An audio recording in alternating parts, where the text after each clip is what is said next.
Exercise 13.1 का पहला प्रश्न, दो घनों जिनमें से प्रत्येक का आयतन 64 सेंटीमीटर क्यूब है के संलग्न फलकों को मिलाकर एक ठोस बनाया जाता है।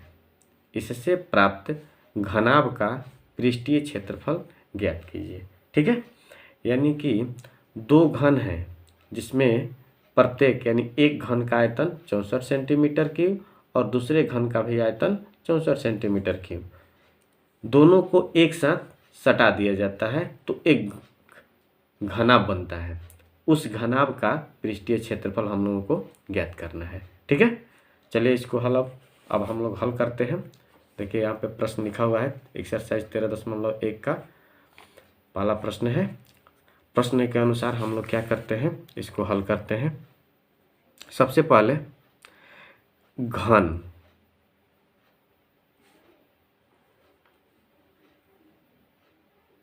देखिए हम घन बना रहे हैं।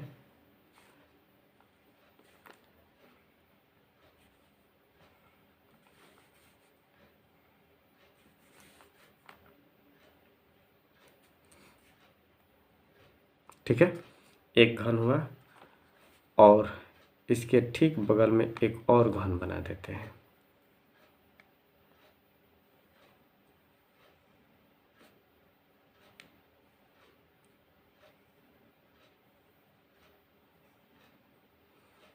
ठीक है,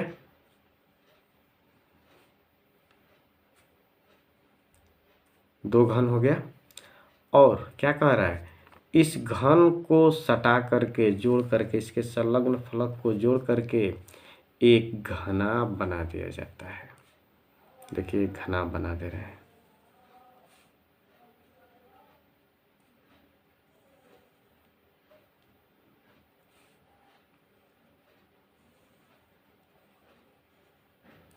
ठीक है,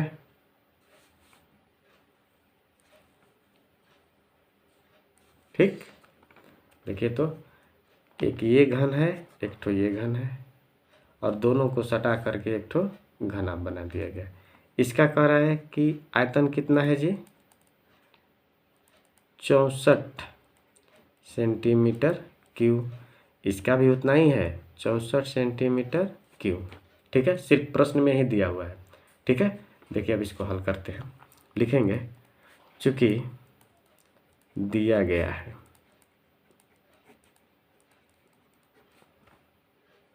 घन का आयतन बराबर 64 सेंटीमीटर क्यूब। ठीक है, अब देखिए इसमें बनाने के क्रम में क्या किया जाता है। आगे हम लोग जानते हैं चूंकि घन का आयतन बराबर होता है भुजा क्यूब। ठीक है, घन का आयतन बराबर क्या होता है, भुजा क्यूब। ठीक है, अब देखिए घन के आयतन के नीचे हम लोग इसका मान रख देते हैं, 64 है 64 रख दीजिए, यहाँ पर रख देते हैं भुजा क्यूब। ठीक है, यहाँ पर देखिए भुजा क्यू है, जब क्यू पक्षांतर होगा इस पक्ष में आएगा तो इधर आएगा तो क्या बन जाएगा, घनमूल बन जाएगा। क्या बन जाएगा, घनमूल। इधर क्या बच जाएगा, सिर्फ भुजा बच जाएगा। ठीक है, आगे बढ़ते हैं। अब देखिए यहाँ पे 64 का हम लोग घनमूल निकालेंगे तो 64 का जब आप अभाज्य गुणनखंड कीजिएगा तो देखिएगा इस तरह का आएगा। यानी कहने का मतलब कि देख लीजिए यहाँ पे निकाल भी दे रहे हैं, 64 32 16 8 4 2 1, क्या को 2 आ गया है, 6। देखिए 6 लिखे हुए हैं ना, बराबर भुजा। घनमूल निकालने के बारे में आप लोग जानते हैं कि इसमें 3 का जोड़ा लगता है तो इसके लिए एक बार होगा और इसके लिए एक बार होगा, यानी कि भुजा। भुजा बराबर कितना आ गया, 2 दूनी के 4। यानी कि इस घन की एक भुजा कितनी हो गई है, ये जो घन है, घन की एक भुजा कितनी हो गई, 4। ये भी जानते हैं कि घन की सभी किनारे जो होते हैं, सभी भुजाएं होती हैं जो बराबर होती हैं, यानी कि इसकी लंबाई हो, चौड़ाई हो या फिर ऊंचाई हो, सब क्या होगा, आपस में बराबर होगा। ये घन हो चाहे ये घन हो, दोनों घन तो आपस में बराबर है, क्योंकि इसका आयतन दोनों का बराबर है। जब इसका निकल गया कि इसकी एक भुजा 4 cm है, तो निश्चित रूप से इसका भी एक भुजा कितना कितना का होगा, 4 cm का होगा। ठीक है। अब देखिए प्रश्न क्या कह रहा है कि इस दोनों को एक साथ सटा दीजिए। तो सटा दीजिएगा तो देखिए ज़रा, इसकी लंबाई 4 है और ये 4 पढ़ के ये कितना हो जाएगा, 8 cm हो जाएगा ना। और चौड़ाई, चौड़ाई में कोई परिवर्तन नहीं होगा, ऊंचाई में कोई परिवर्तन नहीं होगा, सिर्फ बढ़ेगा तो क्या बढ़ जाएगा, लंबाई बढ़ जाएगा। ठीक है। अब देखिए इसको हल करने के आगे क्रम में क्या करते हैं, लिखेंगे प्रश्नानुसार। ठीक है।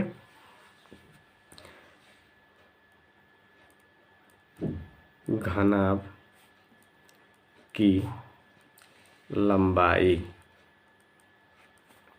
L बराबर, ठीक है, L बराबर क्या हो जाएगा, बढ़ गया है ना, लंबाई इसकी 4 + 4 बराबर कितना, 8 cm। चौड़ाई कितनी है जी इसकी, B तो उतना ही है, 4 cm है, कोई परिवर्तन नहीं हुआ है। देख लीजिए यहाँ पर इसके फिगर के अनुसार लंबाई सिर्फ बढ़ा हुआ है, चौड़ाई नहीं बढ़ा हुआ है और नहीं ऊंचाई बढ़ा हुआ है। ठीक है। उसी प्रकार हम क्या करेंगे कि लंबाई बराबर देखिए 4 और 4 कर दिए 8, चौड़ाई कितना है, 4 ही है, ऊंचाई कितना होगा,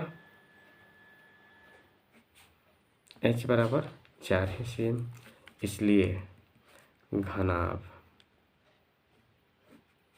का क्या ज्ञात करना है, पृष्ठीय क्षेत्रफल, पृष्ठीय क्षेत्रफल बराबर सूत्र होता है 2 × LB + BH + LH, ये सूत्र होता है। अब देखिए इसको हल कर रहे हैं, 2 L का मान कितना है जी, 8 गुना B का मान कितना है, 4 प्लस B का मान कितना है, 4 गुना H का मान कितना है, 4 प्लस L का मान कितना है, 8 गुना H का मान कितना है, 4। ठीक है। हल किया जाए, 2 8 चौके 32, 4 चौके 16 प्लस 8 चौके 32। ठीक है। 2, अब सबको जोड़ दिया जाए, यहाँ पर गुना कर देते हैं, 2 6 8 और 2 10 की 0, 3 1 4 और 3 7 1 8। ठीक है। गुणा कर देंगे, कितना होगा, 160 सेंटीमीटर स्क्वायर। ये आपका क्या हो जाएगा, आंसर हो जाएगा। देख रहे हैं ना, 2 ये गुणा किए तो इतना हुआ, इसका गुणा किया इतना, इसका गुणा किए तो इतना हुआ, और इसको जोड़ दिए तो 80 और 2 से गुना कर दिए, कितना हो गया, 160 सेंटीमीटर। ये आपका क्या हो गया, आंसर हो गया। ठीक है।